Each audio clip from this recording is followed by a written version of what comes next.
And we are pleased to be joined by Chicago White Sox first baseman, outfielder, bullpen catcher, backup backup third baseman, hot dog stand attendee on call.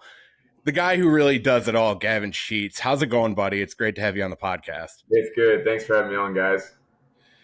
Yeah, no problem, man. I'm making fun a little bit. Obviously, it seems like you've been the guy that's just been willing to play any position on the field. To the surprise of a lot of people, even people who have been, working with you in the past, whether it be in the minors or majors. I guess just kind of jumping right in here, buddy.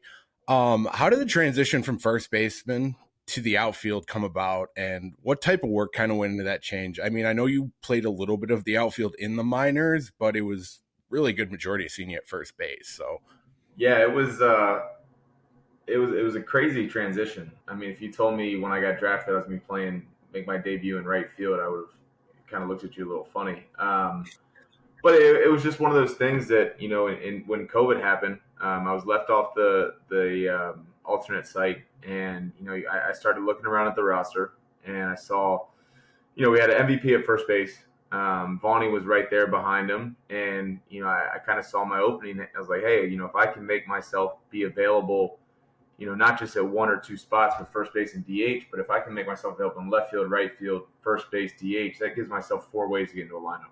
So that's what I did. I transformed my body a little bit that year. I was in constant communication. We kind of talked about it a little bit in spring training, even before COVID hit and we got shut down. But no, it was just a lot of work to get to the spot where I even felt like I was comfortable out there. And then obviously it was a really fast transition. I didn't get much time in spring training to play any outfield, and then a couple games here and there in AAA, but I was swinging the bat really well in AAA, and I proved that I could go out there and play. And it's kind of how I got my way to the big leagues. And honestly, I've still stayed out there, so it's the way I've stayed in the big leagues. It was my direction, and a lot of hard work went into it to get out there. But yeah, it was definitely a turn that I didn't see coming in my career, but here we are. I've always been curious from a player's perspective. I think fans have their own assumptions or opinions on it. Left or right field, which one's harder to play and why? Especially for someone learning it for the first time. Yeah. For me, I felt more comfortable in right field just because I was always on the right side of the diamond. So everything was just the way the bat came up the ball, the righties going oppo right side, lefties. I mean, it was just, when I went to left field, it felt so foreign to me to be on that side of the field. That it didn't feel right. So right field always just seemed more natural, more just something that I felt more comfortable doing in a spot that obviously I wasn't comfortable being in. So it was definitely right field was for me. yeah, so I know we've kind of flew into that question really fast off the jump, but I thought it was only kind of fitting just because of how fast you were kind of thrown into the outfield to kind of, it's kind of sink or swim in the major leagues, and it's weird how common it is that the position that you're drafted to usually isn't the one that you start your career at. So, Right. I mean, it's nice to see that you didn't have an ego about it. You showed that you were available, and you saw an opportunity to get on the major league roster and show what you could do. And sometimes that's all it takes. Exactly. So like with going from playing first base, to the outfield, obviously you're a professional athlete. So, I mean, there's definitely adjustments you have to make. I mean, I think a lot of people get the idea that, playing first base is the easiest on the diamond, which is, up for interpretation when you're the guy who has to usually catch the out.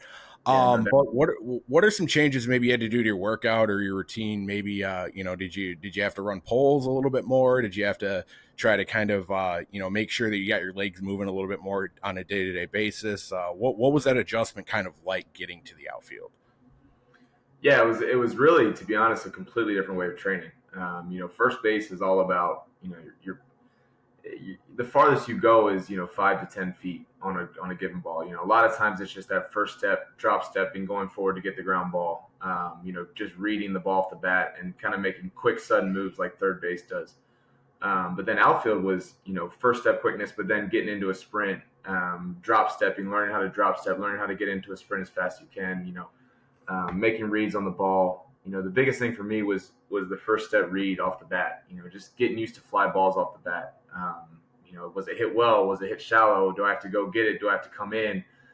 All of that stuff in split seconds that, guys have been doing for 24 years of their life in their baseball career, where I've been, am I going to come on this ground ball? Am I drop back on this ground ball? So all of a sudden it was like a completely different read. And so that was the biggest thing for me, was getting used to that. Did the guy, is it going to be back spun? Is it going to be top spun? Is it going to carry? So kind of trying to learn all that as fast as I could and get used to that as fast as I could. And then, obviously Chicago wind throws a whole nother thing into the mix that you can't even prepare for. So that was the biggest thing for me, was just, training how to get into a sprint as fast as possible, training how to drop step, just make the quickest reads that you can make. And obviously training your body to be able to react that way that you need to do to get the fly ball. It had to have been nice kind of having a partner in crime in Jake Berger, though, with him taking reps at second base, the physical specimen that is Jake Berger. And I know you guys are pretty tight when he was on the team. So yeah. At least you weren't alone in that sense where you had to learn a new position. No, yeah, he came right to me and he just goes, "Oh my gosh," he goes, "I might be playing second today." And I said, "Well, no better place to learn it than the big leagues. So let's get out there. Let's get out there and do it." So yeah, I mean, we definitely laughed about that together, and seeing him go over to that and just kind of the anxiety that he was dealing with in the beginning with that, and just like, but you just got to go for it. It's at the end of the day, you go for it. You see an opportunity and you make the most of it. Obviously, the reason that I went into outfield and the reason he went to second base was to get our bats in the lineup. So you just kind of make the most of it you can, and kind of, instead of trying to push it away or be afraid of it, you just embrace it and say, what, I'm going to find my way in the lineup and make the most of it. So Gavin, just zooming out a little bit here and talking more about the past. So I'm just curious about your upbringing and how your childhood, especially having a father in the major leagues himself, how that kind of influenced your career to date. And if you could just talk a little bit about the impact that your dad had on you from a baseball standpoint. Yeah, he had a huge impact. Obviously, I mean, growing up, obviously I wasn't born when he was playing, but I was old enough to go to the field with him and go to Fan Fest with him and watch him interact with different fans. And, that was really cool to me. It grew my love for the game, but it also made me realize, how cool what he did, even though I couldn't see it was. I mean, I got to see people just, go crazy when they saw him, go crazy for autographs. And I just, to me, as a younger than 10 years old, it was like, man, this is the coolest thing in the world. Like this is just so cool to me. And, but it was crazy because I never got to see it. I could see videos he'd pull up and stuff like that. But so all I knew was just after the career and just the way people rallied around him in Baltimore. But that was kind of nice though, because he was always around. So he was always teaching me how to play baseball, always doing stuff. We were always whether it was golf or baseball or just getting outside, he was always around all 12 months of the year. So that was awesome. And then our bond with baseball really grew in high school when he took over as the coach. I think a lot of people when he first took over was like, "Oh man, your dad's gonna be the coach. Like, you guys gonna be butting heads all the time." And it was actually the complete opposite. I think that we both, what I loved about him was he understood how hard the game was. He played at the big league level and you just understand to get there how hard the game is. It's a game of failure. It's, a lot of kids that I played with, their dads just never played baseball and never understood the difficulty, how hard it is to hit a freaking baseball. I mean, it's the hardest thing in any sport, in my opinion. And so to have him be there and have him, instead of just crushing me every time I was 0 for 3, 0 for 4, it was like, building you up. It was like, what could you have done better? Let's find some positives in that. And even to this day, I've had my ups and downs. I've had struggles that, I haven't had coming up through college or minor leagues necessarily. And, to have him there and be like, hey, let's find positives in this and let's grow from it. So even to this day, I'm still learning a lot from him and, growing stronger and stronger with him. Yeah, I could imagine having someone with that exact experience who not only cares about you, but also is literally your father. must be quite the help. Yeah. So yeah, it's an awesome person to fall back on. Right, exactly. So then, just jumping forward a little bit, then we obviously see the Wake Forest jersey behind you, and Yeah. you put up some pretty crazy numbers in your time there. And I was wondering if you could just talk a bit about your experience there, and also coming at it from a draft angle. Like, when did you know that the White Sox were interested in you, and do you have like your draft story or your memory of where you were when you found out they'd be drafting you? Yeah, for sure. So Wake Forest was probably the greatest thing that happened to my career. I came out of high school and I was a good player. I wasn't a great player. So I was excited to go to Wake Forest because I felt like I had an opportunity to play every day, which I thought I needed as a freshman. So I went in and they sold me on the idea of getting to become a program that could be top 10 in the nation. And obviously we're far from that when I first got there. But they were willing to develop me. And, I talked to some big schools, but I was afraid that if I got to a big school and went 0 for 3 my first game and as a freshman, that would be the last time I saw the field until junior year. So I bought into the Wake Forest coaches and the culture there. And it was incredible, just to start our freshman year, didn't make the ACC tournament or anything. And we were just kind of a low D1 team. And then by junior year, we were competing in the super regional against Florida, who ended up winning it. So just the development that I had there through the 3 years, becoming a man, growing up, getting in the weight room, development as a player and a person. It was second to none for me, to go from, I was learning how to hit for power my freshman and sophomore year, and then junior year it really clicked for me. And I give a lot of credit to the coaches there and, allowing to develop me, but also putting a lot of time and effort in. And so, yeah, the night we got drafted, when I got drafted, I was playing against Florida in the Super Regional Game 3.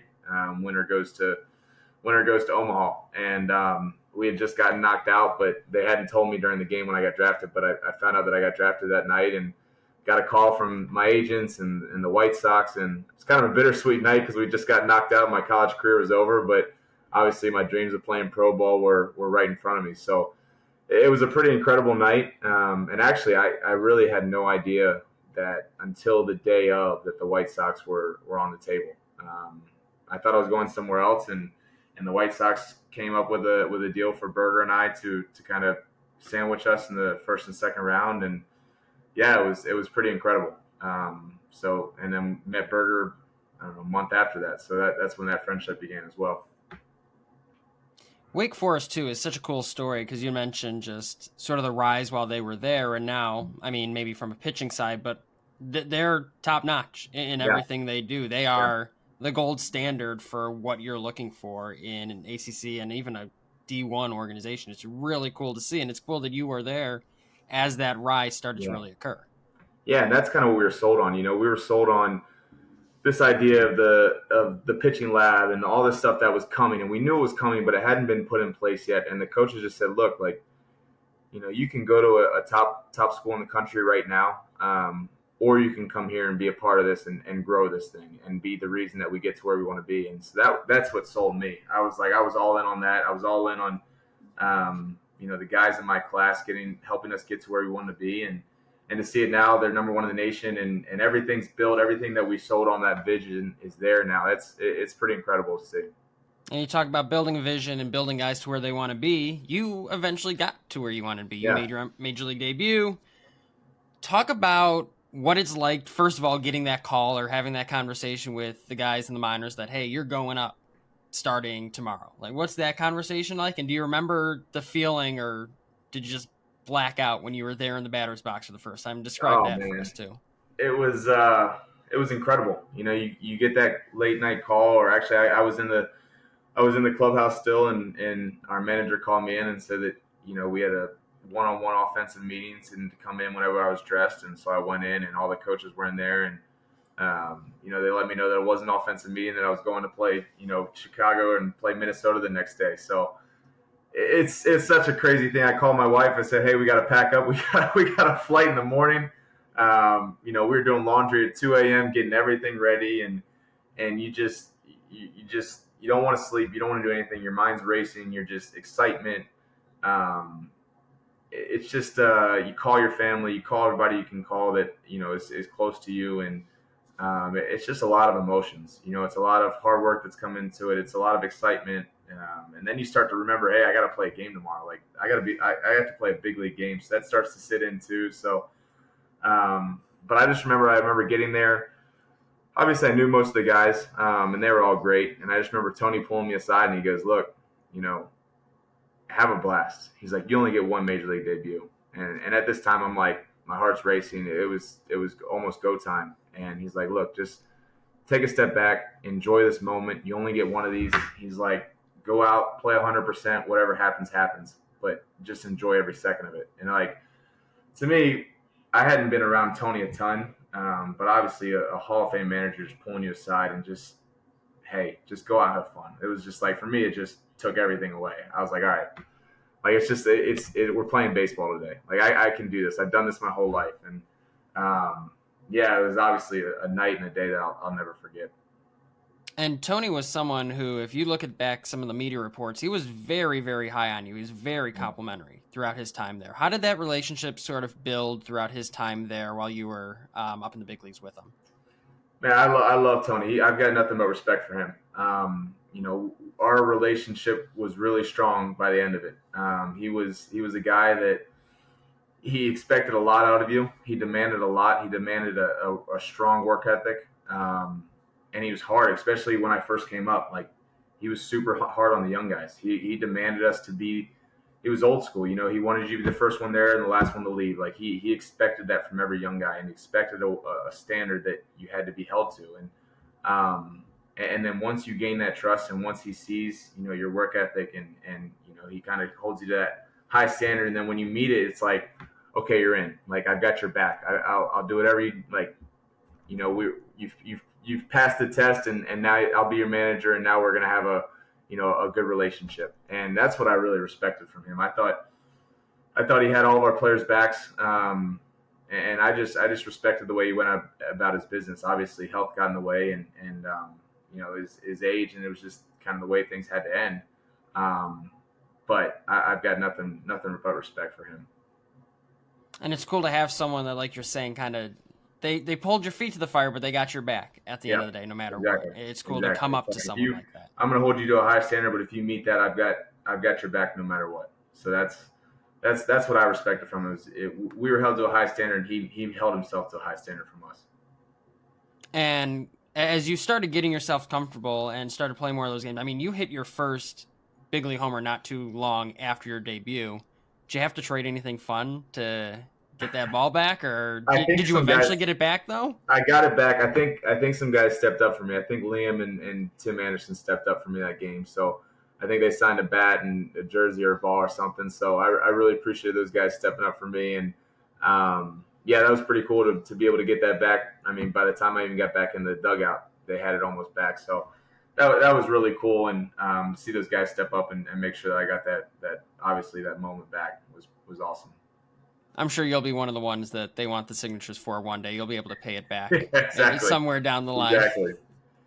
Now, you also had the chance. It was a wild first year for you, I guess you can really put it. You also had the chance, being from Baltimore, getting to go back home in front of friends and family, play against the Orioles, and not only just play, homer as well. You're talking about the emotions of being a big leaguer and coming up, and now you hit your first home run, and now you're going to Baltimore, and you homer there. What was the feeling like comparing maybe some of those first ABs to the feeling you had being in front of friends and family in Baltimore?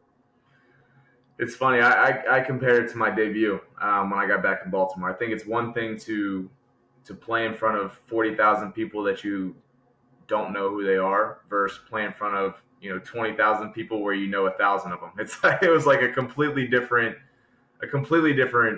just setting. I mean, my buddies were making T-shirts and obviously coming back where my love for the game started. I just remember going to the ballpark, like I said earlier, with my dad, and he'd be hitting fungos to company sponsors for the Orioles, and I'd be on the field just running around at like 5, 6, 7, 8 years old. And so to be back there, and obviously they have the picture when I hit the home run of my dad in the front row, just going crazy. And that's a guy that I never saw show any emotion, no matter what I did in college or anything. So to see him show that emotion too, it just showed how special it was for both of us. I mean, we just we loved the weekend. It was an awesome weekend, but obviously to hit a home run there that first game was really special. Yeah, and I mean on top of that, you know, you're already kind of hitting this rise. You know, you're hitting this situation where, you know, you get through your major league debut, you hit your first home run, you hit a home run in Baltimore, which I remember that moment really well just because I knew the storyline kind of heading into that series.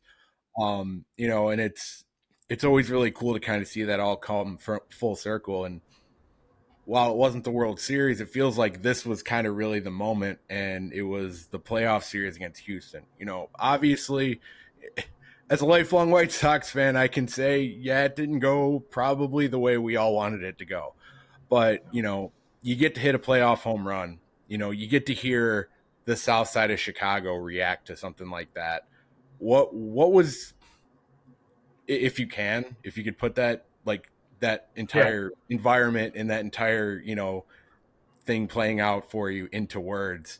What was it like just seeing the playoff atmosphere in Chicago as you just hit a home run? Oh man,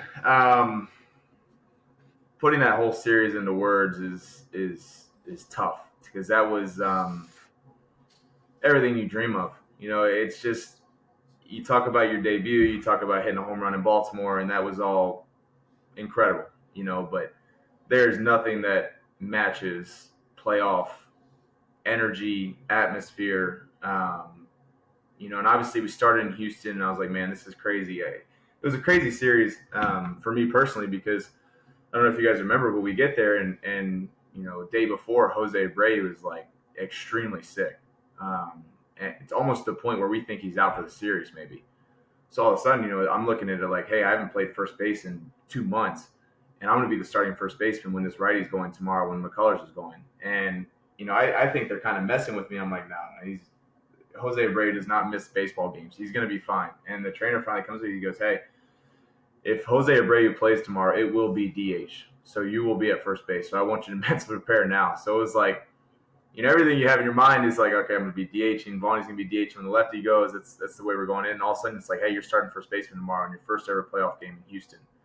And so it was just a crazy, crazy start to this whole series. But obviously, to go down 2-0 in Houston, but we still knew we were like, we get to come back home. And at the time, I think we had the best home record in baseball. And, you know, that game, you picture everything in your mind of how you think it's going to go, how you think the crowd's going to be, what the atmosphere is going to be. And then you get there and it's like, this isn't even close to what I expected. This is way more. I mean, the crowd was, you know, that Larry Garcia home run, I was on first base for. And even before, you know, he hit it, I can still remember the pitching change. I think they have the video when I'm talking to Daryl Boston at first. It's like, this place is nuts. I mean, they're doing a pitching change, 2-0 count.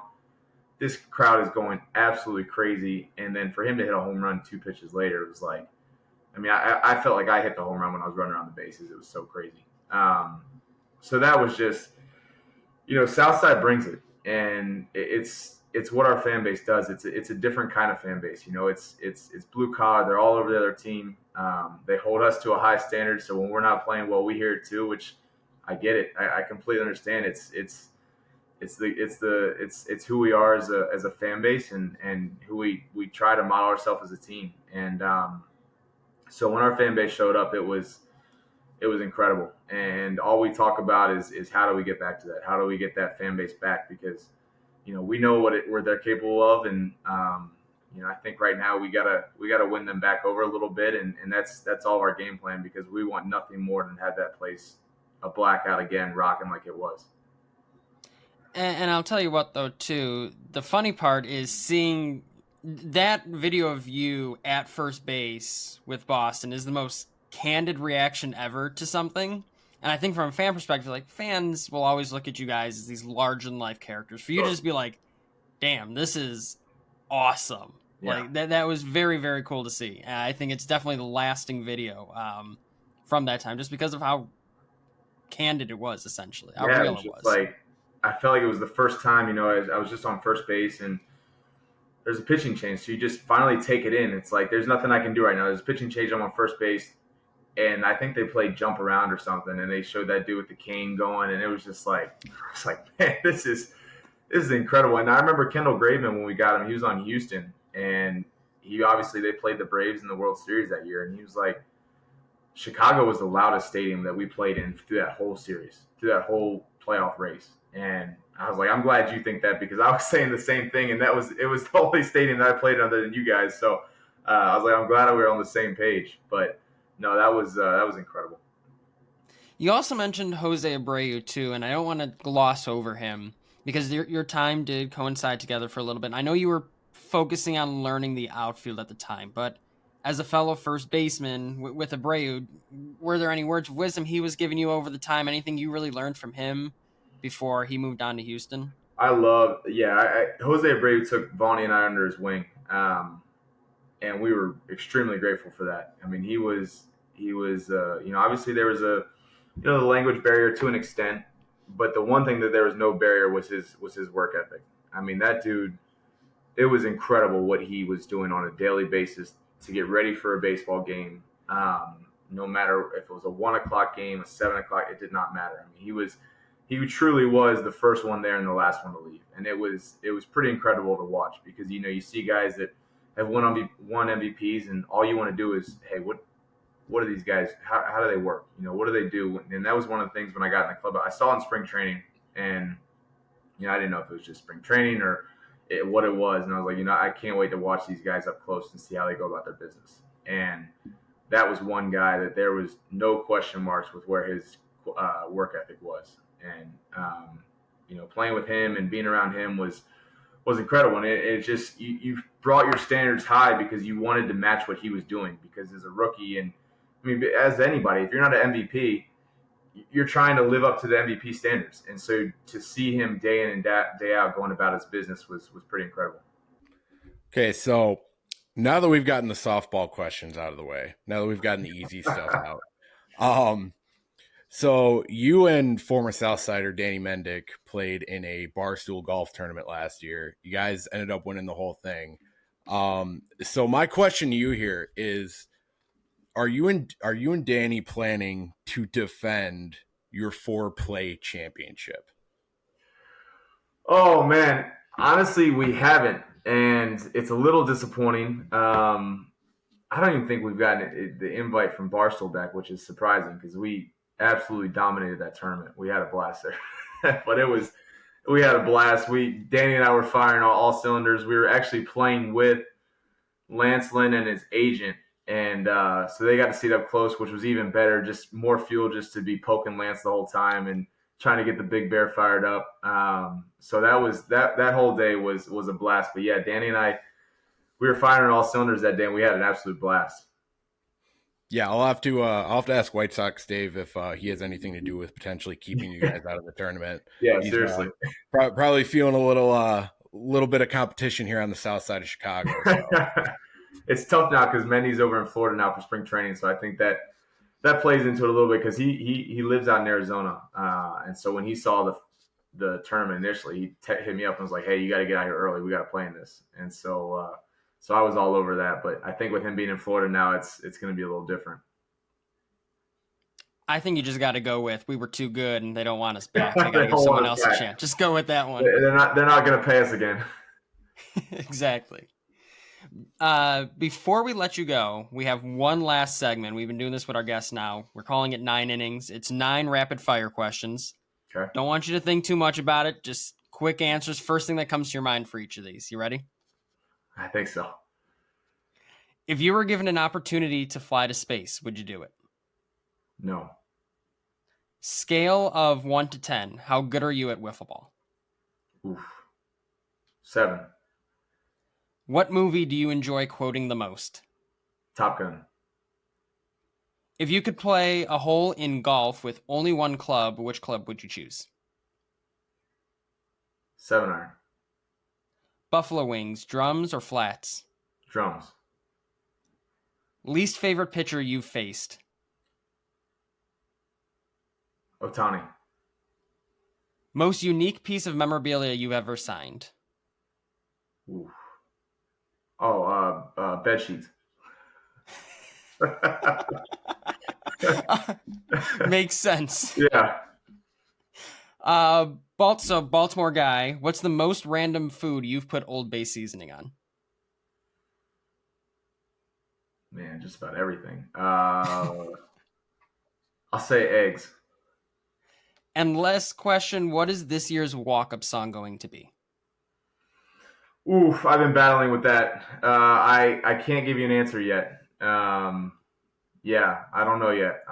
It might go back to 22's walk up or something new. So we'll see.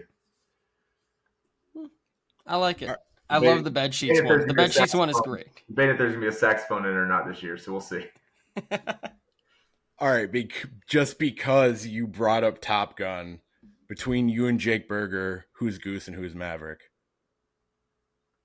Oh, he's definitely Goose.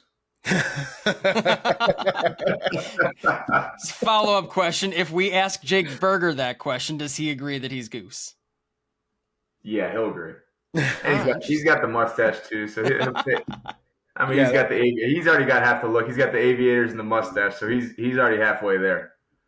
That sounds about Jake. I'm almost positive he would embrace that. So, all right, Gavin.